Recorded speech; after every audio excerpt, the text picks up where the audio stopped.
السلام علیکم ورحمۃ اللہ وبرکاتہ۔ کیسے ہیں آپ سب؟ امید کرتی ہوں کہ آپ بالکل خیریت سے ہوں گے، اور میری دعا ہے کہ اللہ تعالیٰ آپ سب کو صحت اور ایمان کی بہترین حالت میں رکھے۔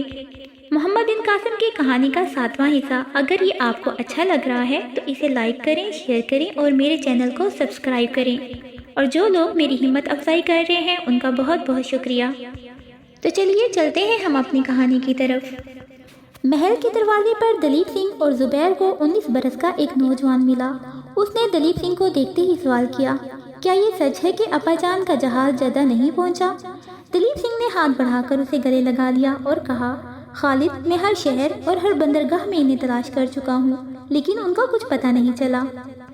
خالد نے کہا، میں ابھی بندرگاہ سے ہو کر آیا ہوں۔ عرب کے چند جہازران بتاتے تھے کہ ان کا جہاز سندھ کے ساحل کے قریب غرق ہو چکا ہے۔ آپ دیبل کے حاکم سے ملتے، شاید کوئی سراغ مل جاتا۔ دلیپ سنگھ نے جواب دیا، سندھ کا راجہ اور اس کے اہلکار بہت مغرور ہیں۔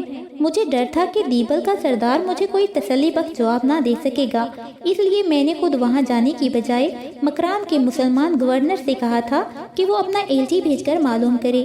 دمشق میں آپ کے خلیفہ اور بصرہ میں حجاج بن یوسف سے ملنے کے بعد میں واپسی پر پھر مکران کے حاکم سے ملا تھا۔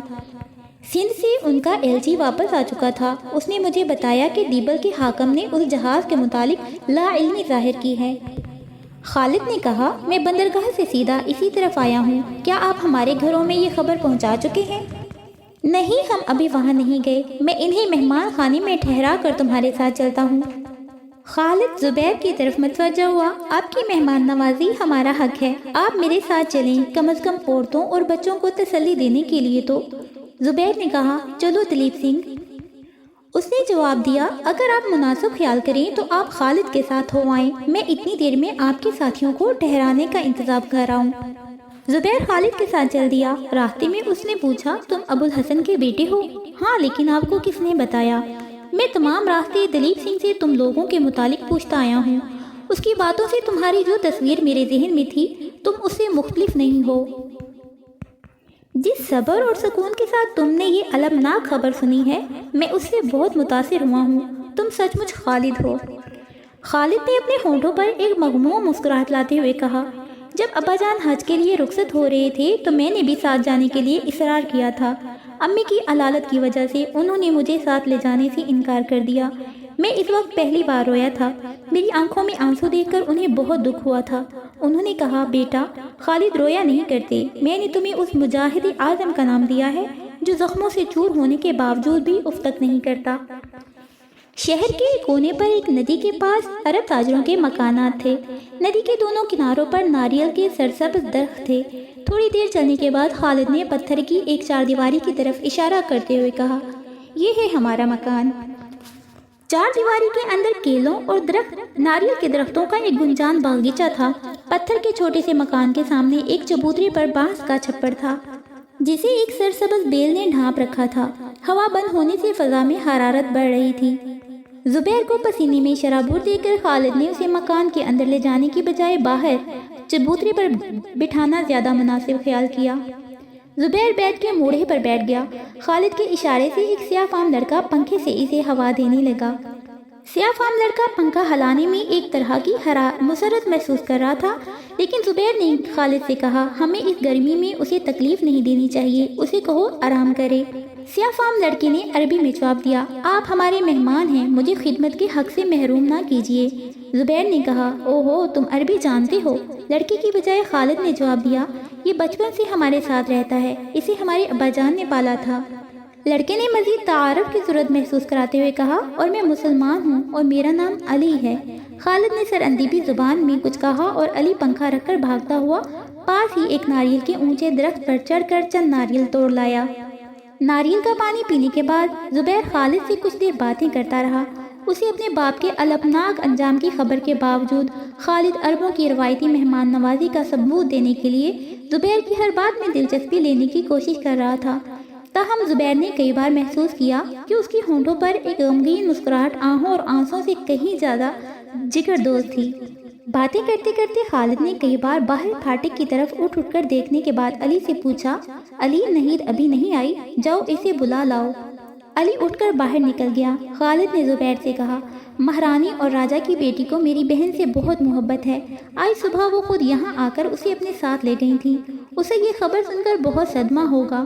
وہ ابھی تک امی کی قبر پر ہر روز جایا کرتی ہے اور اب یہاں تک کہہ کر وہ ایک ٹھنڈی آہ بھر کر خاموش ہو گیا۔ زبیر نے مغموم لہجے میں پوچھا، آپ کی والدہ کب فوت ہوئیں؟ انہیں فوت ہوئے 2 مہینے گزر چکے ہیں۔ ابا جان کے حج پر جانے کے بعد وہ 6 مہینے موسمی بخار میں مبتلا رہیں، لیکن ان کی موت کا باعث ابا جان کا لاپتہ ہونا تھا۔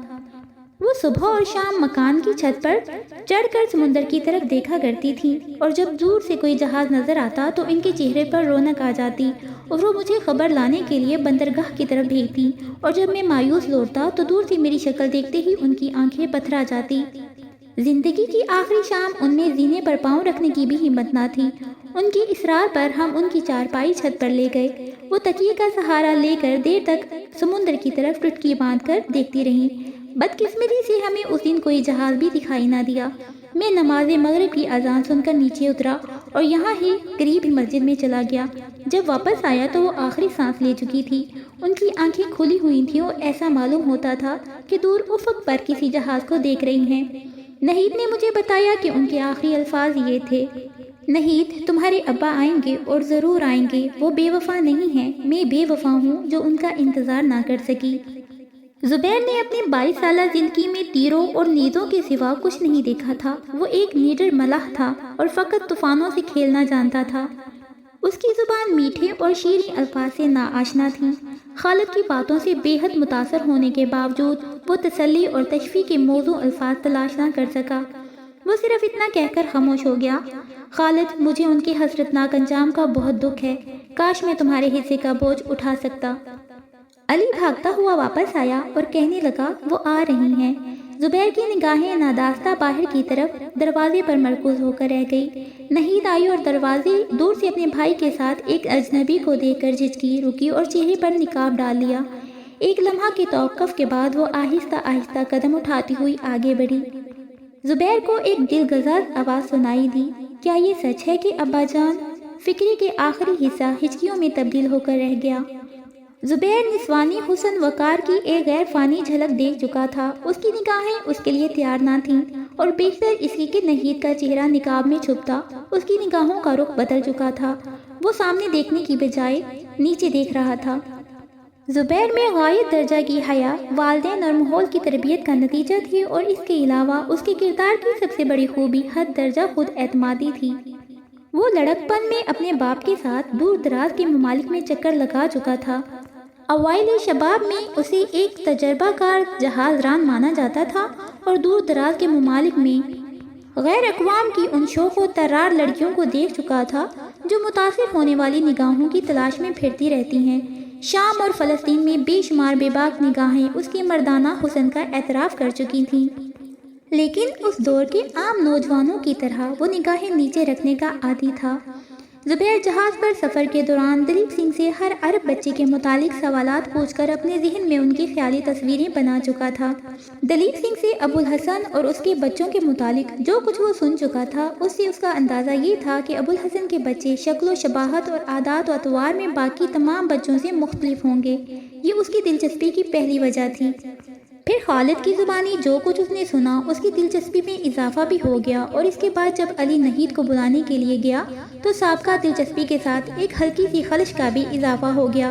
لیکن اس کی دلچسپی کی سب سے بڑی وجہ یہ تھی کہ وہ اس قوم کی ایک ستم رسیدہ لڑکی تھی۔